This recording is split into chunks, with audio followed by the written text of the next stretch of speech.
Well, you guys know that I'm a Mustang guy, and I've had the privilege of seeing this particular car on its way in construction and actually kind of come out of your head. Chris and I first met. This is Chris Slee, Kiwi Classics and Customs. We first met on the set of a TV show called Search and Restore, where Chris was a volunteer, and we found out real quick, we've got this in common. We're Mustang guys. And this thing is outstanding, man. So it's a really cool concept. You knocked it out of the park. Let's start here. KSV 9000, what's the significance? Okay, well the 9000 is for the size of the engine. It's a 9-litre big block Ford. So that's 9,000 cc's, so that's the 9000. The KSV is Kiwi Special Vehicles. Right, which is your brand on your custom vehicles. On my custom car. Yeah. Thank you for asking me to shoot the car. I was honored that you wanted me to spray the car, and we had a great time.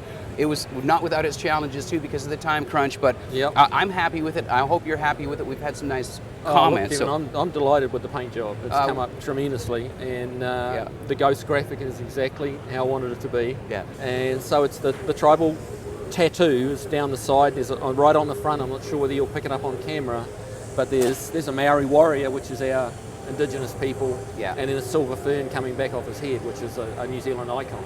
Yeah. And people are calling the car, and this is matrix paint, yes? Yes, it is matrix paint. People are calling the color root beer, but it's a black with red pearl? Black with the red pearl and a couple of other secret ingredients that Matrix threw in there to make a pretty impressive color. It looks black most of the time. Yeah. And a lot of the times the ghost graphics really do completely disappear. Yeah, but you know what? It's almost a shame to put a paint job that detracts from your metalwork. Thank you very much. But let's start looking at some of these features. Let's start with the hood. Talk to me about the hood. So we took the stock hood, went to pick apart the junkyard, found a hood off another car, and grafted it on the top, created a cowl hood out of it. Yeah. As it turns out, it's a 98 Pontiac Grand Am hood, but who would know? Well, the thing that works, and you pointed this out to me, is the peak, the style line, matches perfectly with the Mustang. The Mustang thing. So, The sheet, the valance, again, I didn't want to go fiberglass, wanted to keep it all steel. Yeah. Wanted to make it more of a factory look, that it's something that Ford might have done or Shelby might have done. What's different about the wheel arch on this fender? There really just wasn't, to get it down to the right height that I wanted, you just couldn't turn the wheels. Yeah. So really the obvious solution was to cut the wheel arch out of the fender, raise it up 2 inches, and put it back together. But yeah, the fender's also been stretched out on the front about 2.5 inches each side. And it's a Coke bottle wide body. I've seen wide bodies where they just bring them out, and that's fine. I like that. Ring Brothers had one like that. Yeah, but what I really like, what you've done, is you've really sculpted the lines, and it's nice and tasty and nice and subtle. What gave you that idea?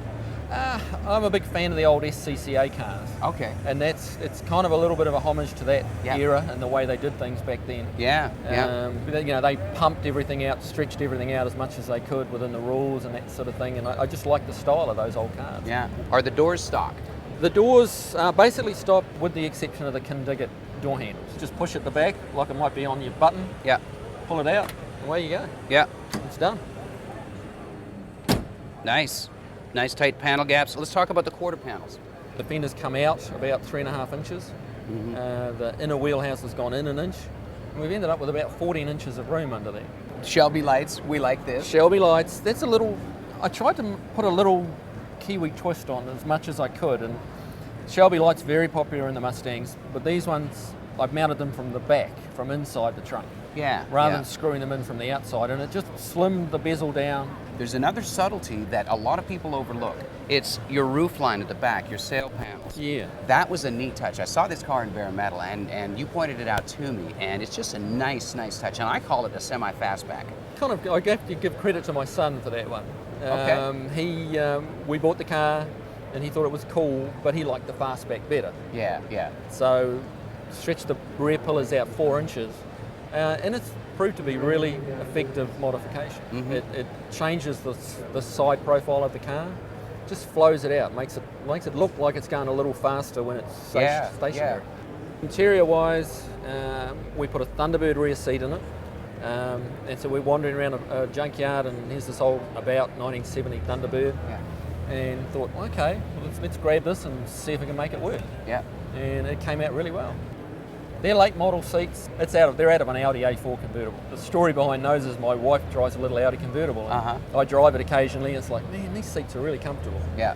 So again, not out of, they came out of a wreck, and not out of a catalogue. And I don't know, for me that's what hot rodding's about. So Yep. didn't want to go wild on the dash and like just put a big sheet of metal and put a whole bunch of big gauges in it. Yeah. So I took two stock 66 Mustang dash bezels and cut them up, welded them together, and just created a custom dashboard that looks like it's a 66 Mustang dash, but it doesn't. Yeah. We've danced around this. Show me the money. Let's see what a 750 horsepower big block looks like in a first-gen Mustang. That is the fun end of the car. There we go. Okay. Now that is sexy. Let's talk about Trick Flow. It's all over the place. What's going on? Okay, well, Trick Flow came to the party and helped us out with the complete top end kit. It's aluminum CNC heads, their matching intake manifold, rocker covers, all the roller rockers. It's a complete top end, and combine that with the 557 stroker lower end, it's making some good numbers. Yeah. Who's your engine builder? John Broussard built the engine. Johnny B. Johnny B. A lot of the viewers will know him. Yeah, yeah. Well, he's helping us with Z-Sled. Right, Yeah. exactly. And he built a very streetable engine, runs on pump gas, Yeah. 93. We had some hood clearance problems. And trying to fit in a conventional air cleaner with a base and a filter element and a lid on it, with the little bolt that holds it down, the hood just wasn't going to shut. Yeah. So we actually created a system where the air filter fits in the underside of the hood. The top outer skin of the hood is the top of the air cleaner. That's the lid. Okay. So it screws up from underneath. Yeah. And it sits down on the little foam seal around the air cleaner base. Yeah. And that's your induction. And our inlet's functional ram air. Yes. And it's also the cowl vent at the back, so Yeah. it can pull air from either end of the hood. Yeah, yeah. So we get lots of nice fresh cold air. It's making 750 horse, 754 foot-pounds of torque. Good God, And that's really man. the number that counts. Well, the torque is huge. Horsepower is an equation. Torque is what moves you down the road. That's right. It gets you from A to B. Yep, yep. And it's a Holley fuel injection system, Uh-huh. and works very well, very user-friendly. Mm-hmm. And again, it was a hood clearance issue. The EFI system is shorter Yeah. than an old-school carburetor. Okay. So it just helped us we needed every quarter of an inch we could. Yeah. A couple of people have said to me, why did you put a 557 in Uh-huh. an early first generation Mustang? My answer is, well, it's the biggest one we could find. If there'd been a 600 and something, it'd have a 600 and something. So the first time we saw this car, it was at the Good Guys Nationals, Yeah. in front of your booth in Eastwood epoxy primer. Yeah. Metal work was done, body work had just begun, the engine was sitting out on a crate. Let's talk about Eastwood. You've got Eastwood tools and equipment. How important of a role did Eastwood play in building this car? Well, they played a big role, the reality is. All the welding on it, and there's a lot of welding in there. It's all been done on Eastwood welders, be it Yeah. MIG, TIG, little MIG, big MIG. Yeah.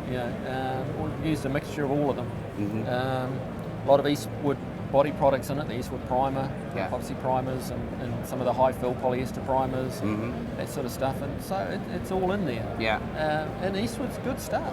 Well, it is good stuff, and it's nice to see you using stuff like that, and you don't have to, but it's nice to see that you do. Yeah, no, that's a choice. I'm not sponsored by Eastwood. Yeah.